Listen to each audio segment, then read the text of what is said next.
Ito lang ulam natin ngayon. Prito. Ayaw ko sana ng prito, kaya lang no choice ako kasi makasama ko. Mahilig sa prito. At saka gusto ko sana ako ipapaksiw ko. May ampalaya.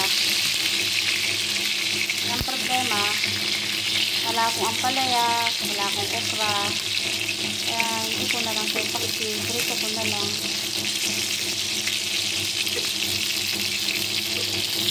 Wala eh. May gulay lang sana. So, ayan guys. So, parisan ko lang siya ng talong. At meron akong bagoong na Barrio Fiesta. Sarap niya guys. Kaya yun. Prito ko na lang din talaga siya. Pero kung akong papipiliin guys, mas gusto ko talaga yung may sabaw. Kaysa sa prito. Kaya lang. Ayan nga. No choice na ako. Kaya ayan. Prito na lang. Yan naman guys. Thank you for watching.